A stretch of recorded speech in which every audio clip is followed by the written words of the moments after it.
Hey guys, and welcome to another episode of One Pod Life. This week we're talking to professional golfer Joe Kelly.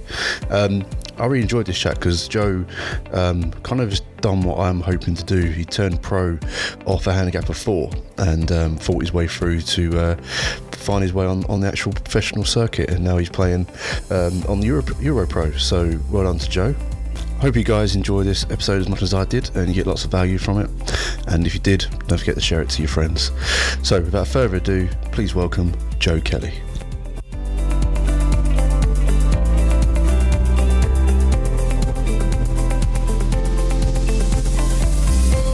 Started playing golf at the weekends and that down at the golf course, Shelsfield Lakes near me, and they had a good junior section there. So Okay. What sort of age was that? 13, 14 started going. Okay. Sort of really took it, well, again, it was only weekends, but would spend all day up there Saturday because they did like a group junior lesson in the morning and then followed by a competition. Right, okay. Yeah, so they had a par 3 9-hole course which was used quite a lot, so that was quite good for sort of learning the game. And yeah, it was a good buzz up there. There was a lot of juniors, sort of all similar ages, similar standards. So Okay. yeah, it was nice to compete. Well, sort of get a scorecard in hand. I mean, the scores weren't great, but going anyway. Yeah. So okay, so really then you could say you're a bit of a late bloomer then in the golf ball, really, at sort of 13, 14 years old. Yeah, I mean, my handicap wise, I mean, I turned pro when I was 19 and I was playing off of 4. Yeah, I mean, I was going to go to university. Golf was never really an idea for me as a career path, but Right. I was sort of going down sports management kind of route. Was going to go to Birmingham University. They had like a golf management degree. Yep. And yeah, I just had enough of education by that point. Yeah. So yeah, opted not to go. Fair enough. Luckily, I got help from someone that sort of said if I wanted to play full time for a little bit, they gave me a bit of money to sort of get me on my way, which was massive. Yeah. And yeah, I mean, I played full time from when I left school till the December. Okay. I actually went out on the Portugal Pro Tour and played a few events as an amateur. Right, okay. And after that, turned pro straight away off of 4, and we just sort of tried to learn out there. I mean, it was a tough place to learn because I was well out of my depth, and the standard obviously was way better than what I was at then. Mm-hmm. So yeah, it was quite a steep learning curve. Okay, that's something I'm quite interesting because a lot of pros obviously will get to the plus figures before they even think about turning pro. Obviously, the only person I can really think of off the top of my head is Ian Poulter. He turned pro off 4.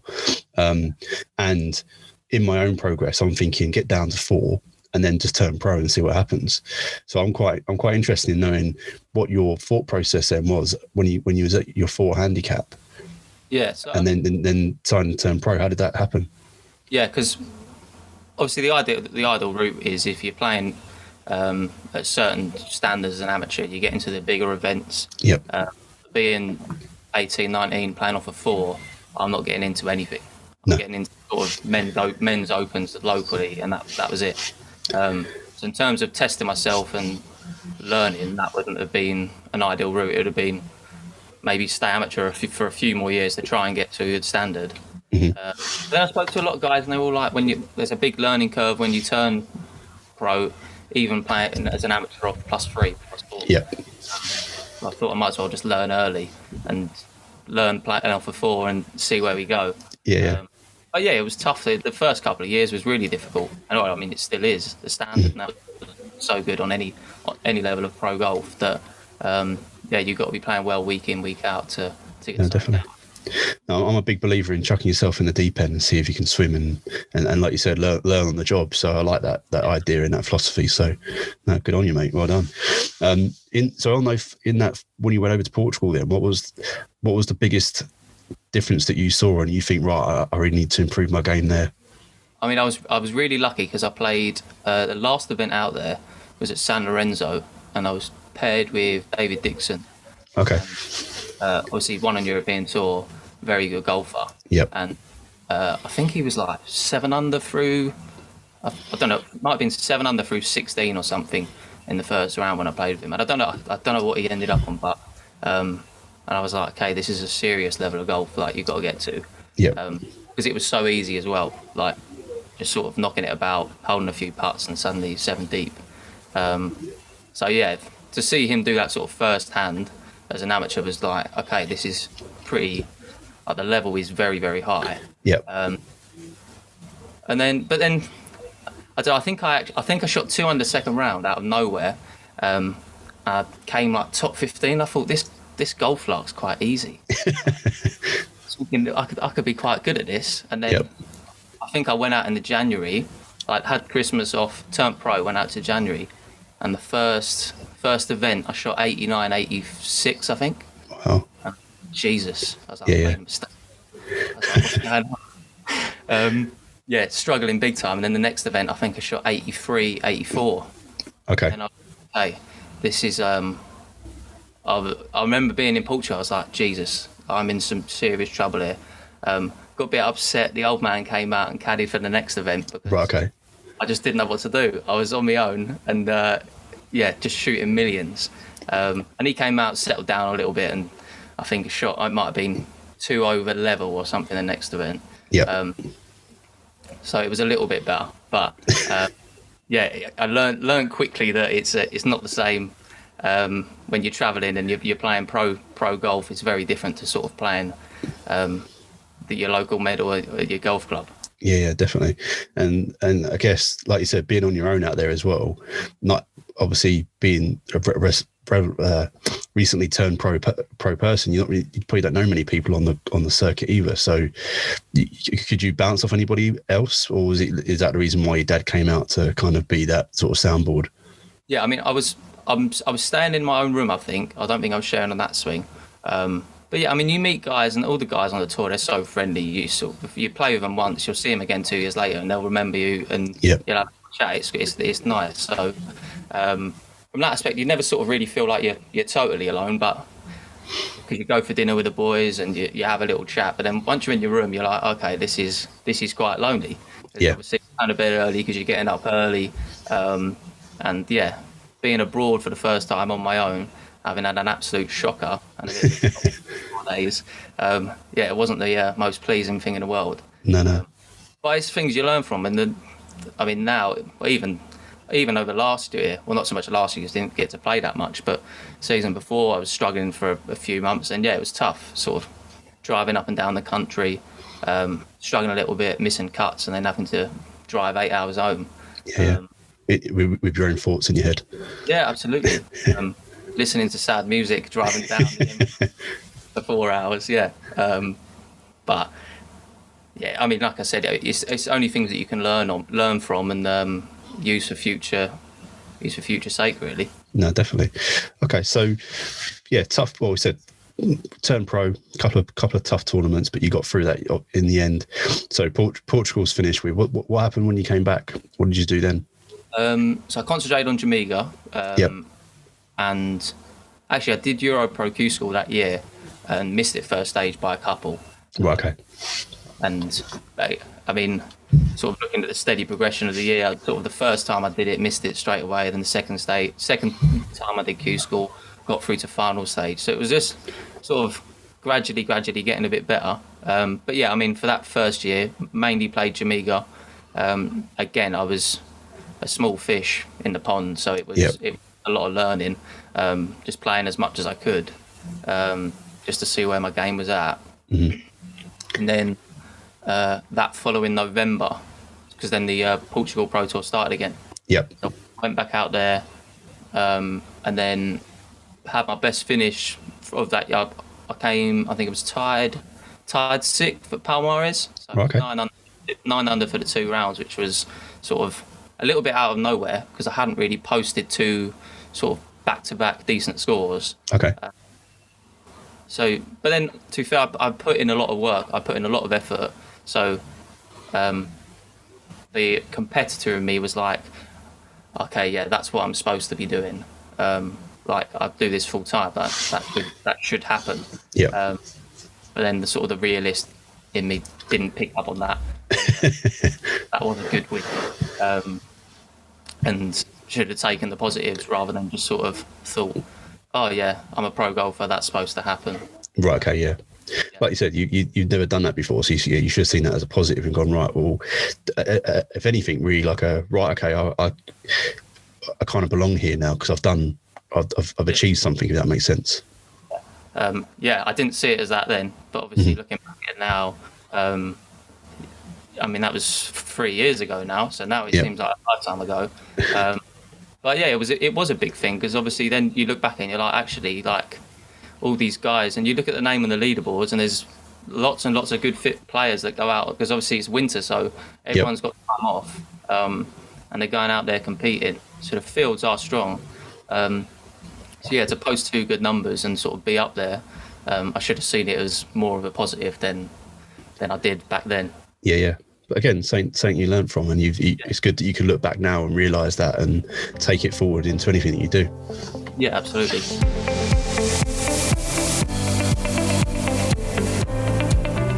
Okay, so am I right in saying that you actually played in the EuroPro a couple of times, or you now got a card for that?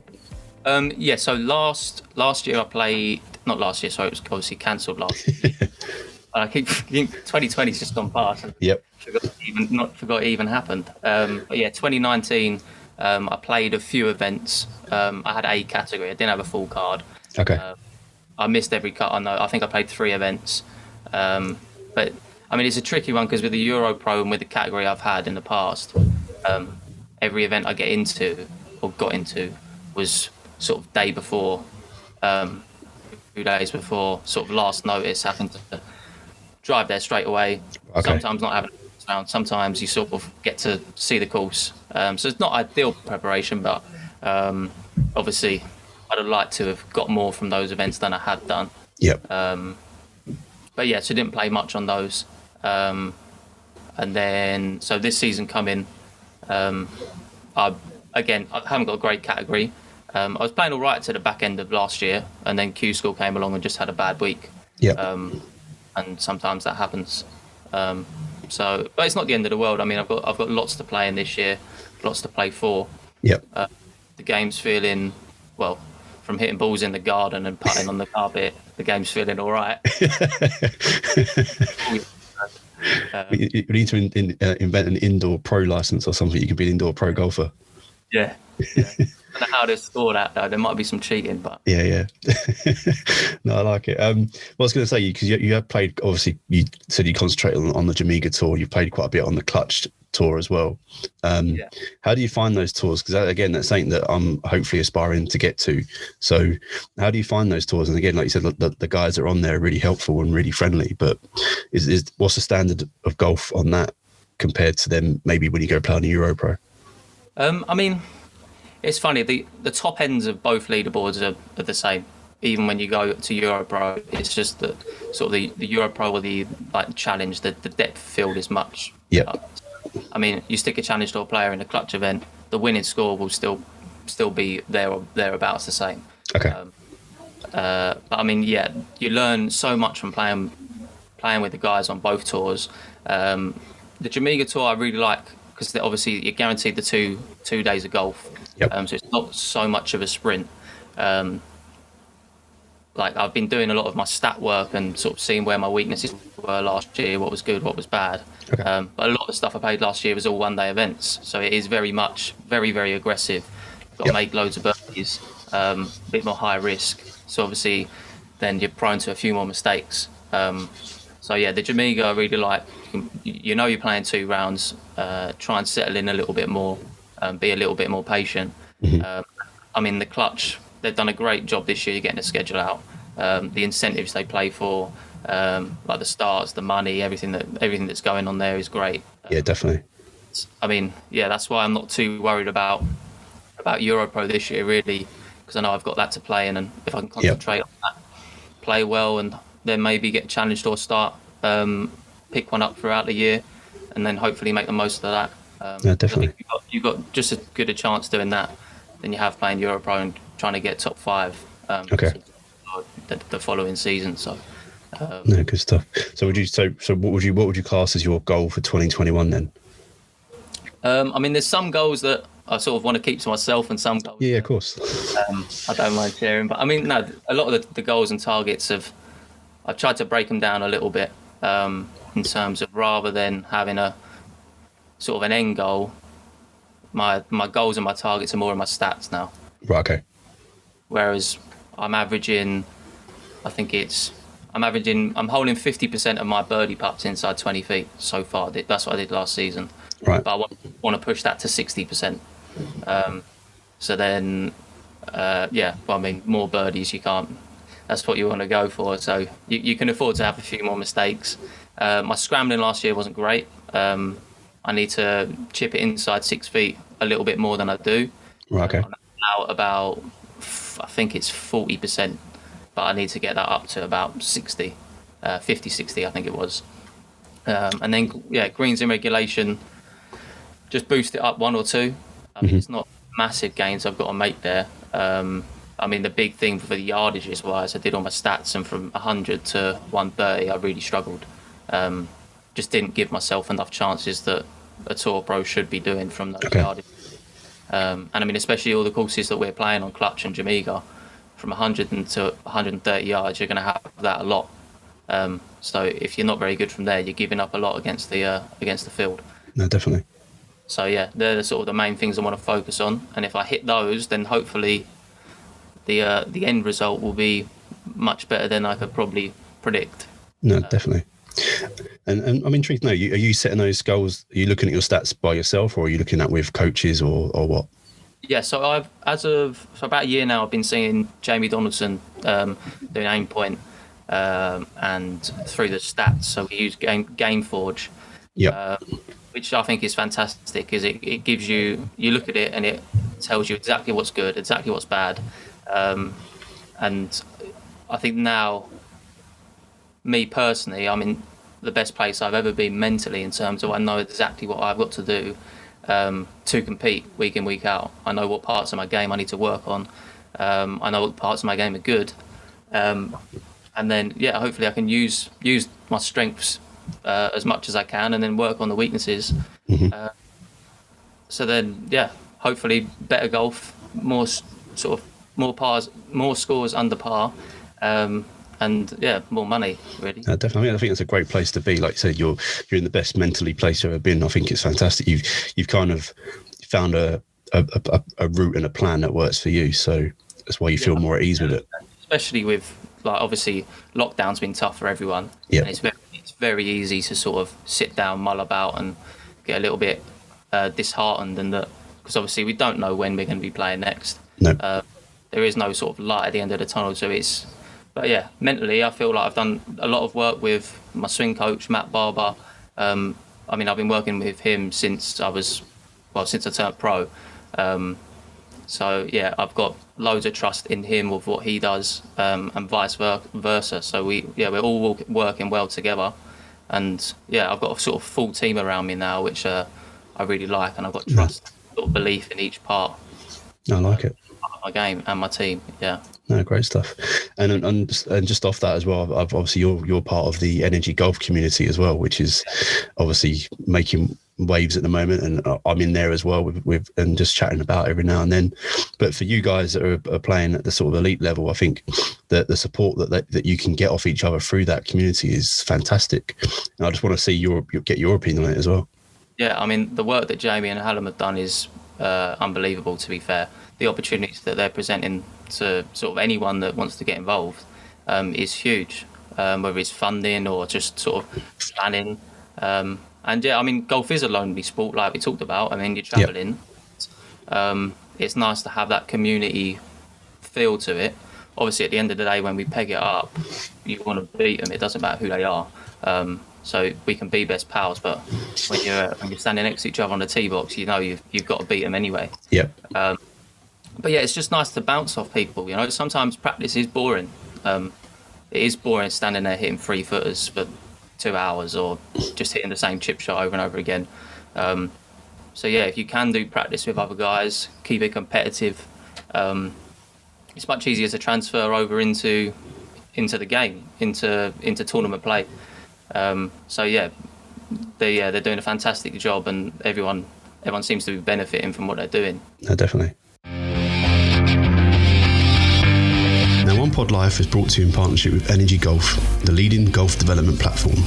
They are committed to providing a service that allows you to reach your maximum potential by improving your mindset, creating physical longevity, and funding your golf career. What they've done is take professional tour team experience and brought it to you through their platform so you can have your very own tour team in your pocket. Energy Golf offers the ability to learn from leading professionals in the fields of fitness, nutrition, breathing, caddying, psychology, business, as well as proven tour winners and many more. There are also courses based around the mental aspects of golf, such as mental toughness, emotional control, and self-esteem. Visit energy.com to learn more, and to claim your exclusive 1-month free trial, simply send an email with the subject OnePodLife to info@energy.com and enjoy. Now let's get back to the podcast.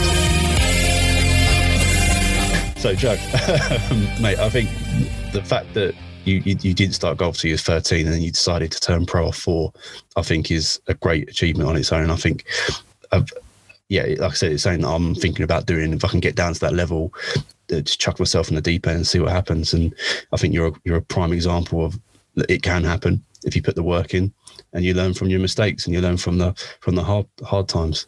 Yeah, absolutely. I mean, obviously, I've got a long way to go. Yep. My pro career, there's been some highlights, but there's been more disappointments than highlights. Yep. But I think that's just the nature of the game. And all you can do is try and learn from it. I mean, I was very bad at that for the last sort of 2 years. Mm-hmm. Just feeling disheartened and not being in a very good mental space with looking at how I've played and learning from it, rather than sort of just feeling down about not getting what I wanted. I mean, expectation's a horrible thing because you always expect way more than perhaps you should, which I think is dangerous. And I mean, that's one of sort of my goals this year as well, is to really accept what happens. What happens. So you've just got to move on. Obviously, each week's a new week. It all sounds very cliche, but it is true. Well, yeah, it's the process, isn't it? Yeah, absolutely. You've got to trust in what you're doing. Small gains, marginal gains. If you can find 1% here or there, then I mean it all adds up. It's end because if you improve every area by 1%, suddenly you've improved 10%. Do you know what I mean? Yep. Yeah. Rather than trying to improve one area 10%, it's much harder. 100%. But that leads on to something quite nice then, because again, I ask every pro that I speak to if they could give free tips to any aspiring golfer on how they could potentially become professional. What would those free tips be? So, yeah, from your experience and your the way that you conduct yourself, what were the 3 top things that you think people should be doing? I mean, obviously, you got to be a good putter, regardless. I mean, that's probably a very common answer. Yeah. But yeah, mentally it is a journey, and it does take longer than you think and than you'd like to think. So yeah, don't rush it, and just enjoy the journey and enjoy the challenge of trying to get better. Mm-hmm. And then the other one is to, because a lot of the time when you're playing, it's very, very easy to forget why you're playing the game. Because at the end of the day, we all do enjoy it. Yep. We love playing and love playing and love trying to beat it or trying to beat yourself. And yeah, just don't forget actually why you're playing the game in the first place. No, I like it. Fantastic. Well, Joe, thank you for coming on the podcast and giving us an insight into your journey so far. Really, it's really inspired me actually. Because again, when I do talk to people, there are always, not many of them have done it that way. Yeah, and it's inspired me. So hopefully people listening to this will inspire them as well. Well, good stuff. Well, no, thanks very much for having me on. Well, cheers, mate. See you this year out on the Clutch or Jamaica or somewhere. Yeah, that's one of my targets, is to towards the end of the year get the game in a decent position where I can actually come out and then test myself against you guys on the little mini tours. See what that happens. Yeah, perfect. Good stuff. Good stuff. Cheers, Joe. Thanks very much, mate. Thanks, mate. Cheers. Bye bye. Cheers. Perfect, mate. That was great. Yeah, all good. Yeah, fantastic. Cheers. No, cool. I said that's one of my goals. I was hoping to do it last year, but the game, obviously COVID just put that to stop for everything. Been a nightmare. It's been difficult, isn't it? Because every time it's so hard to get any momentum going. No, definitely. The minute you feel like you're going to get a run or something, it shuts, or you can't do this, can't do that.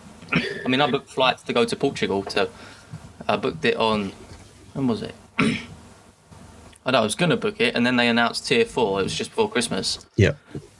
And then I didn't book flights, and then I was like, all right, I booked them, going to go. The next day, the tour was cancelled, the whole thing. Right. So then I've got to try and get my try and get my flight money back.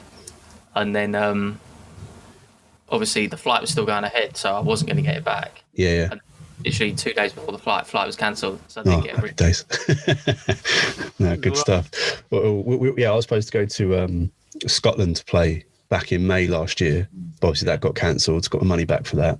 Supposed to be going to Spain this May to play, but nice. I'm learning about that one. If I'm honest, I'm not 100% sure if I should be going. Yeah, it depends what's happening on with this vaccine, isn't it? Yeah.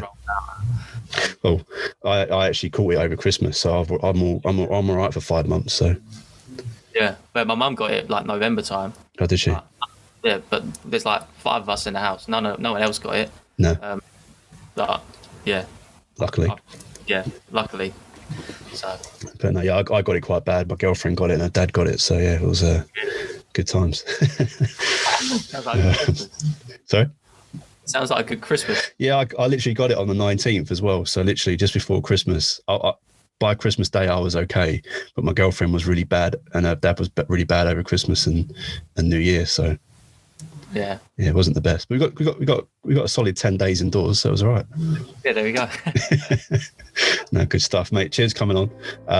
Yeah, enjoy the rest of your weekend, and yeah, hopefully I'll get out with a game with you soon. Hopefully at some point. Yeah, definitely. Yeah, awesome, mate. Thank you very much for having me. Cheers, pal. Cheers. Bye-bye. Bye-bye.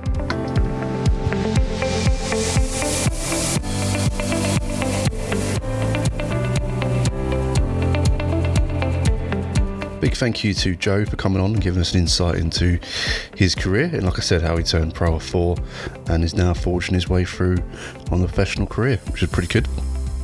So thank you to you guys for listening to another episode of One Pod Life. Hope you really enjoyed it.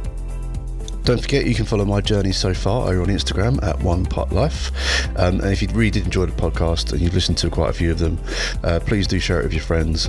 Pop over to the reviews on the podcast and tell me how you're getting on with them. Thanks again, and I'll speak to you soon.